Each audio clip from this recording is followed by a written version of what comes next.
Hissing sound that tried to invade me earlier. The hiss. Burrowing into everything in this place. Is the hiss your enemy? Alright, it's our enemy. That babble's contagious. It burrows in like an infuriating melody that makes you hum it over and over.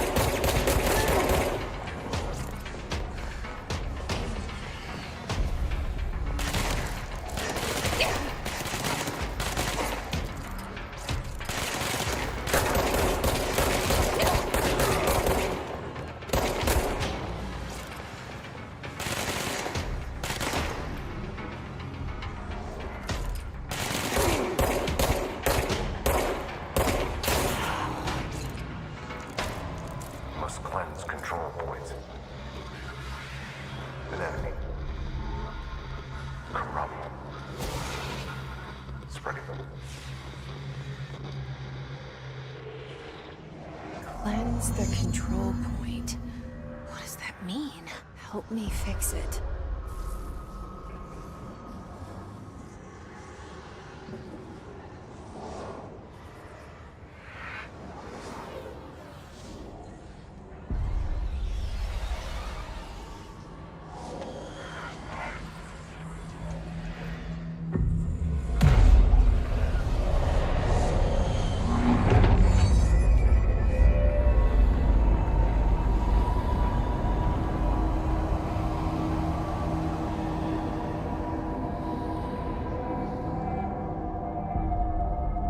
Holy shit!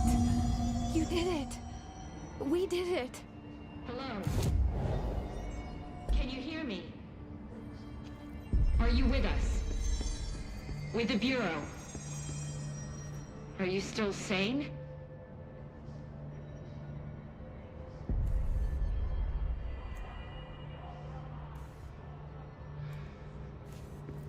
Please, talk to me. I can't tell you how happy I am to talk to somebody sane. The feeling's mutual. Yeah, I'm Pope, Emily Pope, Dr. Darling's assistant. My turn. Should I lie? Jesse Faden. I'm just visiting. I should have lied. Oh, shit. You're the new director. Hold on. We're coming out.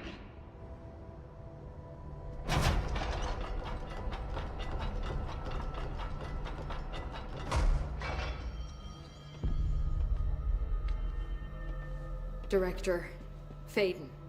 Call me Jesse. Okay, Jesse. I'm Emily. Look, somehow, this hostile force, this... Hiss? that works? Somehow the hiss managed to infiltrate the building without any warning. And just like that, my name for it is official. The hiss. Like the sound of poison gas leaking in. We're in full lockdown. It seems to have spread everywhere and to everyone not protected by an HRA. And, extraordinarily, you. You are the director, and that makes you special by definition. Trench is no longer the director, obviously. I'm sorry, I'm talking too much. This whole situation is just a lot.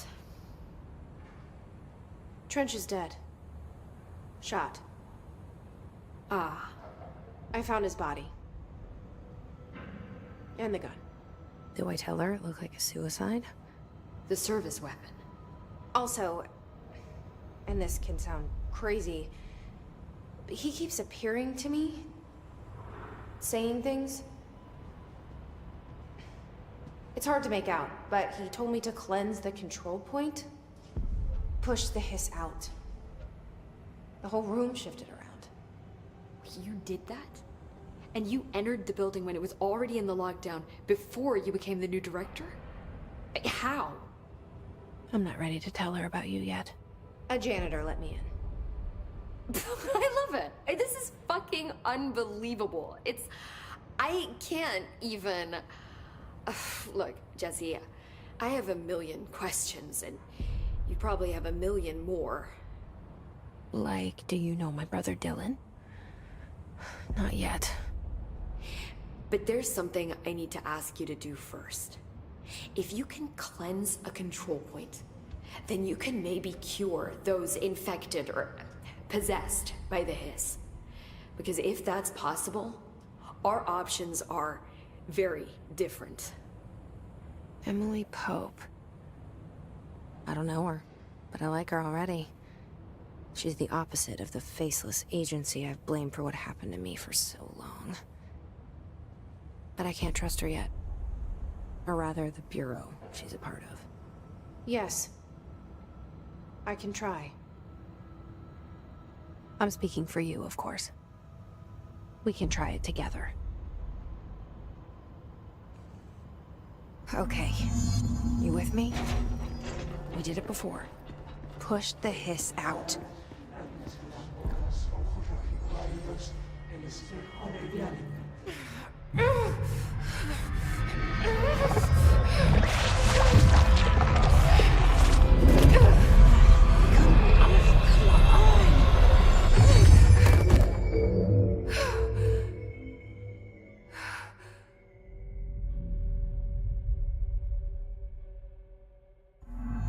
It didn't work. The hiss has burrowed too deep. Ripping it out rips them apart. I can't cleanse them. I saw. It was worth a shot. Thank you, Director. Jesse. I'm gonna tell her why I'm here. I'll risk it. Listen. The Bureau was involved in an incident in my hometown, Ordinary, 17 years ago. The Bureau came in and covered the whole thing up. I've been looking for this place for a long time. That's enough. Maybe that's too much already. I can't tell her about Dylan and the rest yet. I've seen mentions of an Altered World event case dealing with Ordinary. You were at Ground Zero as a child? It was one of the big ones, and before my time. And very classified. I can try to dig out some old files for you. My boss, Casper Darling, would know, but he's missing. I think he knew this was coming, or suspected. He came up with the HRAs, the Hadron Resonance Amplifiers. I think they're what saved us. Or a few of us. And Director Trench would know. Trench? The ghost, or whatever he is. He mentioned something called the Hotline. Said I should find it. It's another object of power, like the gun, an old Bakelite telephone. A direct line of communication between the director and the board. Maybe he can talk to you more clearly through that. I mean, Trench has years and years of experience. He might know how to destroy the hiss. Where is the hotline? It's kept in the communications department through the mailroom. It's part of this sector, so we can access it even with the lockdown in place. We'll get the door open for you. Okay. That's my next stop. That's Tomasi's department. He's the head of communications. I don't think he had an HRA. He kind of made a point about not wearing one earlier. Keep an eye out. They call me the director. But that's not me. I'm not a director type. I'm not a leader. Why am I here? I think you already know. Yes, I came for my brother, but there are other reasons too. I said I was looking for answers, but I might never understand them. I'm not looking for proof. This is already it. More than enough. No matter what they told me all those years, I know it's real now. I didn't imagine this. I want to be a part of this world. What scares me shitless is that I finally found it. Only to see the hiss destroy it all.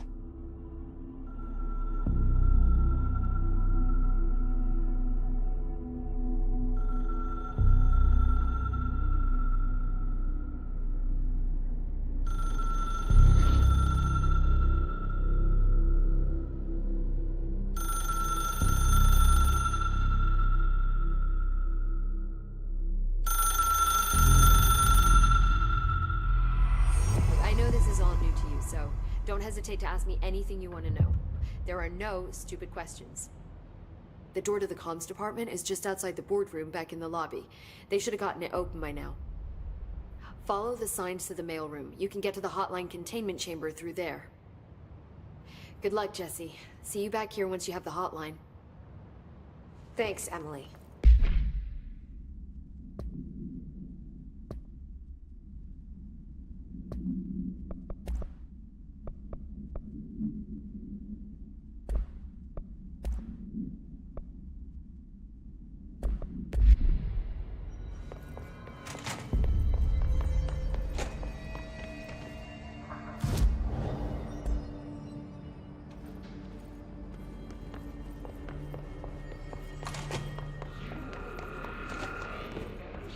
There it is again.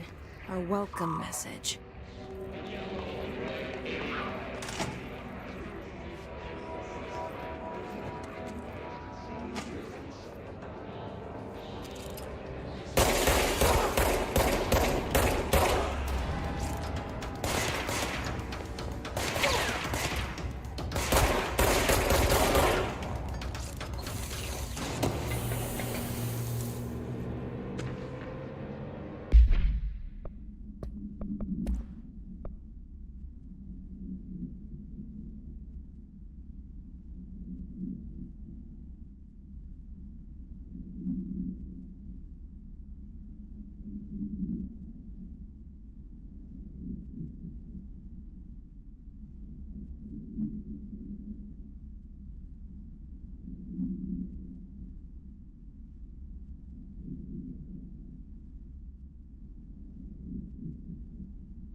Overpowering here.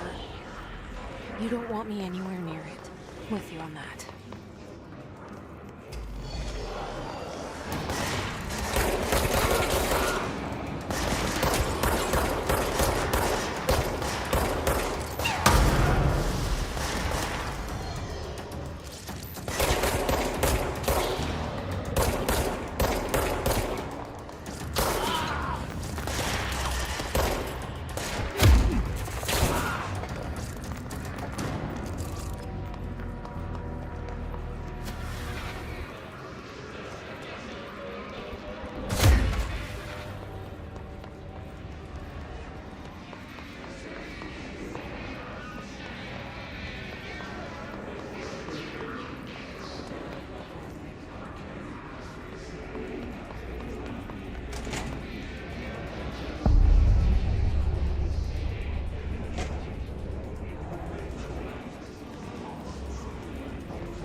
Communications. We're on the right track. Just look at it. 8 inches wide and capable of storing a whopping 80 kilobytes. Stolen by our friends at the CIA, the disk held the launch codes to Soviet nukes. This is not the disk, of course, but one exactly like it. A perfect fusion of concepts vibrating in the Cold War era collective unconscious. A receptacle. It is a receptacle for dangerous energies to hone in on. And they did. We don't have the details, but when things started flying around the disk, it was transferred to us. It's an object of power. OOP. Oops. Oh, and it can launch things telekinetically through the air. To date, we've launched maybe 3 dozen pencils. And once, we even launched a cup.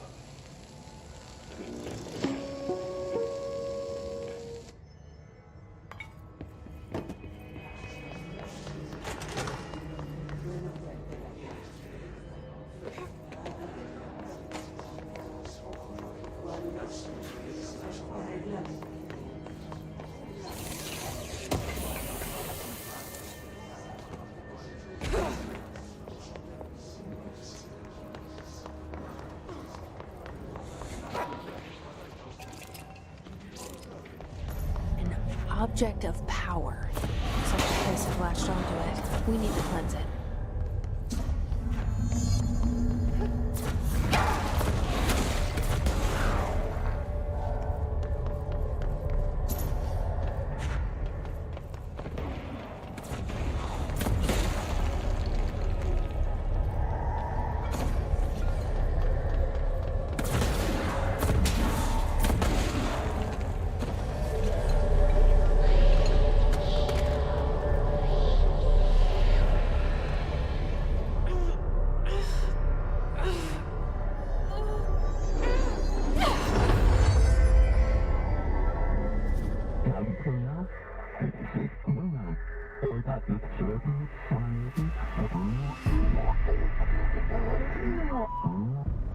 It's harder to hear you when I'm here.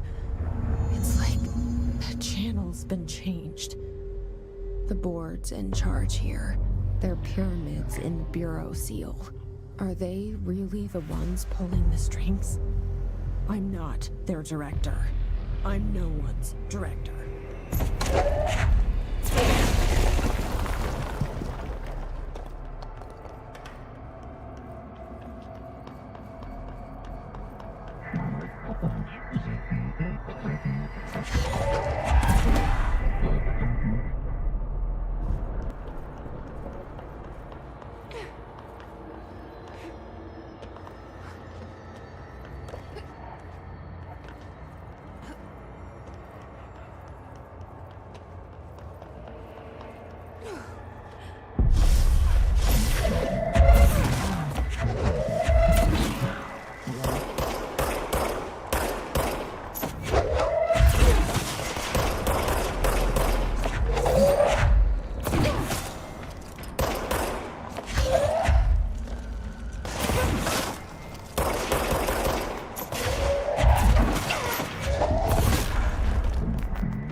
There you are.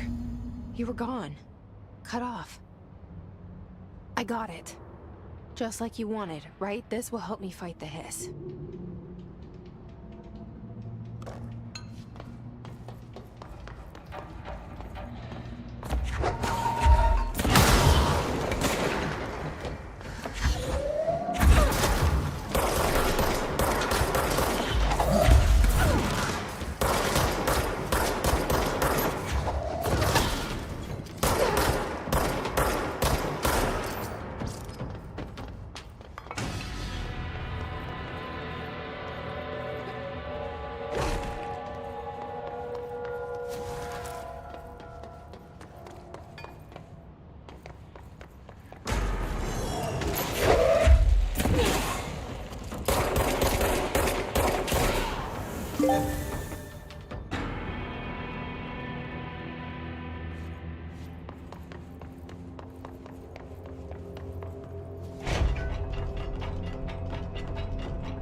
Emily said that the hotline can be reached through the mailroom.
This must open the door.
You're listening to America Overnight, mystifying the airwaves for more than 29 years.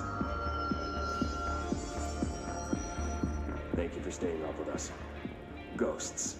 We've had many callers over the years tell us of hauntings, voices, and other phantasmagorical phenomena. Today, friend of the show, Dr. Quincy Reagan, tells his story. Quincy. Thanks. This is something I experienced recently while staying at the Chili Pines Motel in Macon for last year's SuspiciaCon. I was in room 47. The night manager, an avid listener of the program, insisted I take this particular room. Now, the manager explained that years back, the body of a man was discovered under the bed, inside that wooden border that motel beds tend to have. And the body had been there a week, he said. Guests had stayed there, sleeping with the corpse a foot below them. They only found the body when housekeepers complained about the smell. Hauntings have been reported in room 47 ever since. I happily took the room. I fell asleep pretty quick, checking under the bed first, of course. No ghosts visited me, no chilly spots or flickering lights. But when I woke up, I found myself under the bed. It was dark and stiflingly hot. Luckily, I was able to push the mattress off and crawl out before I suffocated. The night manager was kind enough to find me another room. There you have it, listeners. What we call ghosts take many forms.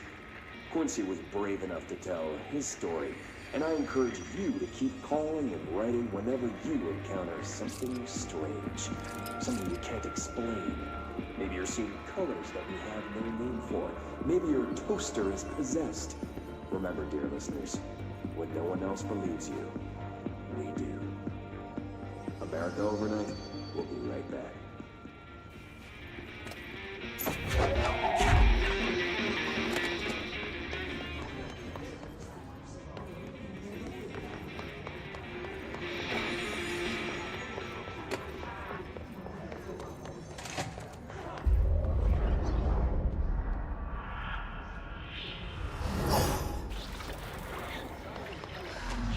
They can fly now. Great.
I have a feeling he'll be back.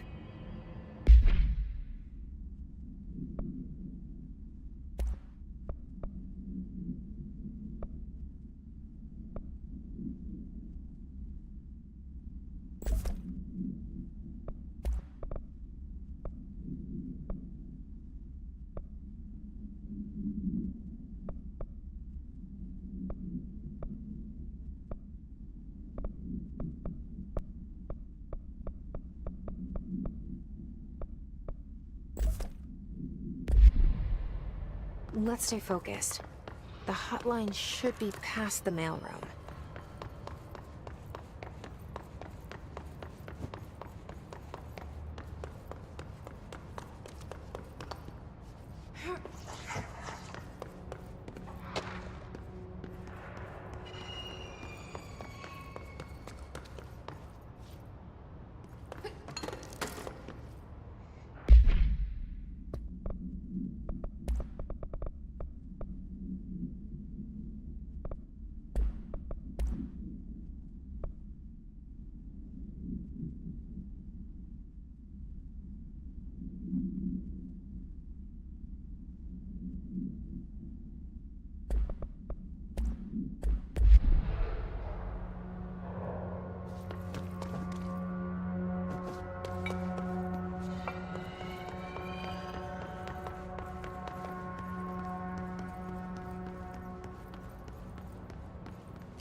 right, take this down.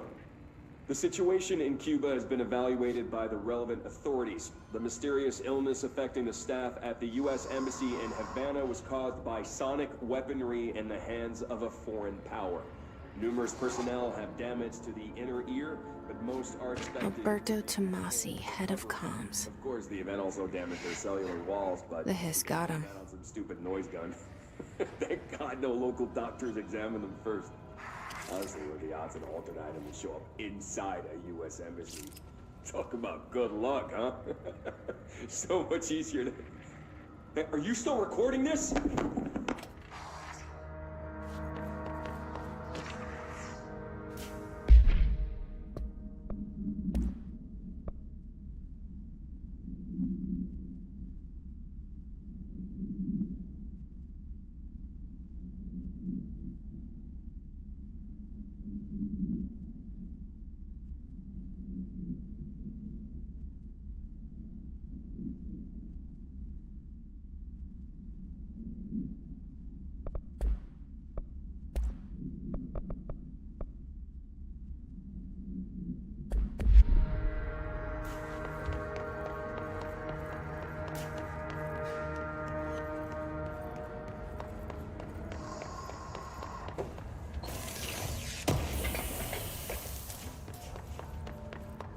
The hotline can't be far now.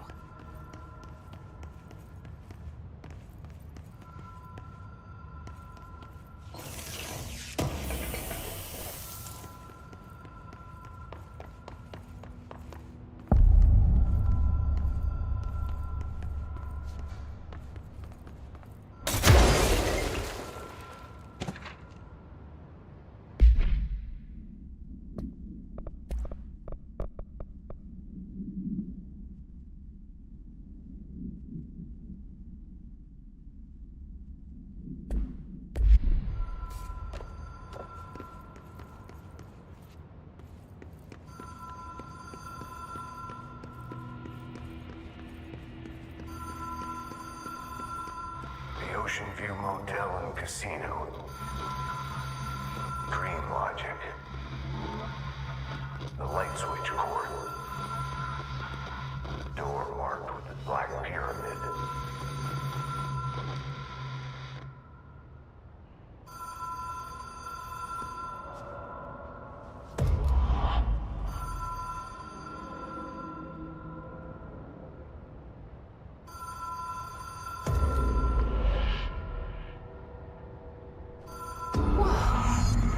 Been here before? No. I've stayed at a lot of roadside motels across the country, on the road, on the run, under the radar. This feels like all of them, like something recognized from a dream.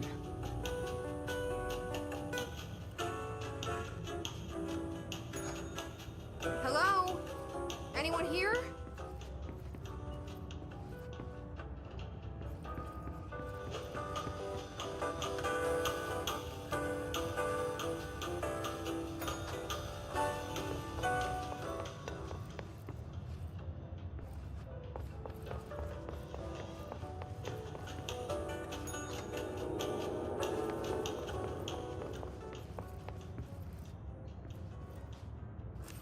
Key has a black pyramid on it.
It is a phone. It's an object of power. It doesn't connect to any typical network. A direct line to the astral plane and the board. And my hypothesis is, under the right conditions, to other planes of existence as well.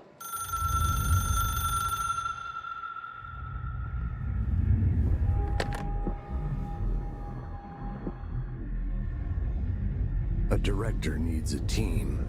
My management team. These people know the secrets of the Bureau as well as I do. Some even better. Darling, Tomasi, Salvador, Marshall.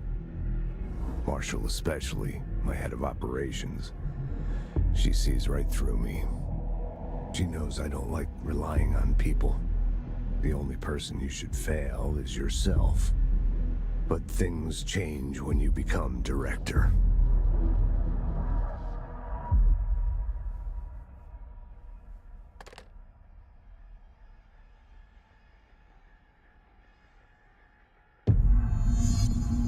I have it.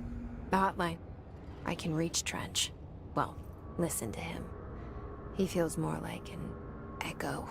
An echo with important info.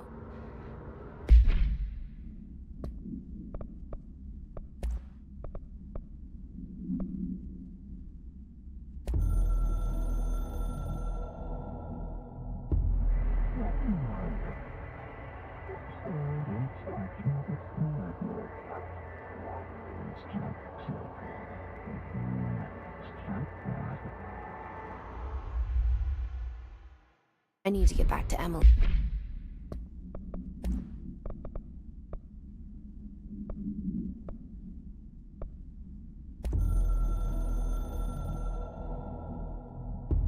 A director needs a team. My management team. These people know the secrets of the Bureau as well as I do. Some even better. They have proven themselves. Darling, Tomasi, Salvador, Marshall. Marshall especially, my head of operations. She sees right through me. She knows I don't like relying on people. The only person you should fail is yourself. So I followed my own orders. Northmoor hated my guts for that. But things change when you become director. You suddenly see this dark void for the horror show it truly is, filled with screaming fear we pretend to control. Sand leaks through my fingers. The roses I pruned in the garden back when I still had a family, all dead. Heat escapes my body. My thoughts are scattered. The universe keeps expanding. I can't keep up with it alone. When I forget that, things go wrong. And my team has to pick up the pieces. Damage control. To help me get out of my mess.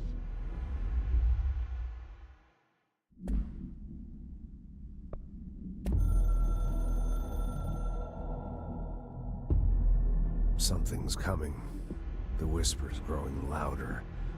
The worst winter storm in Bureau history. Retribution for my sins.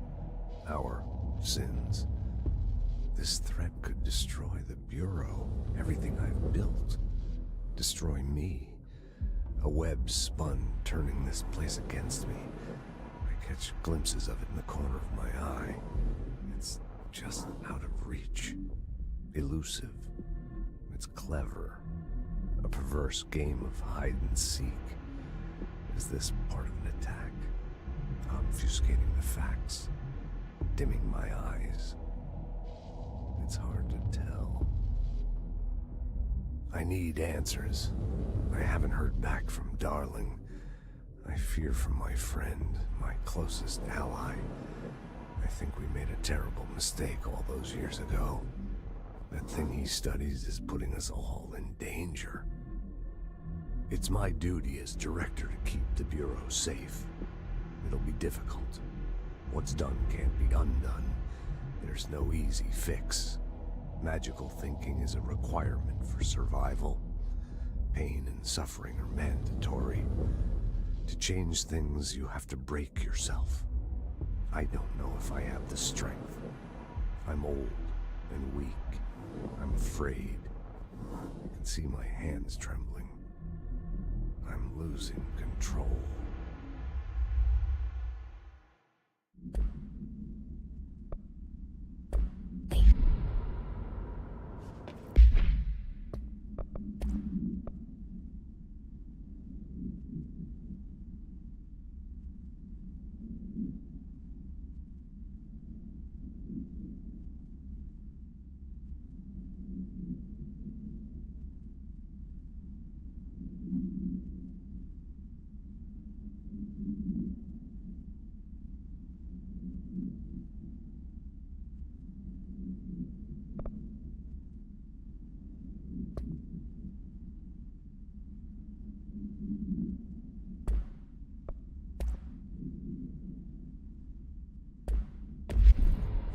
People react strongly when I tell them about you.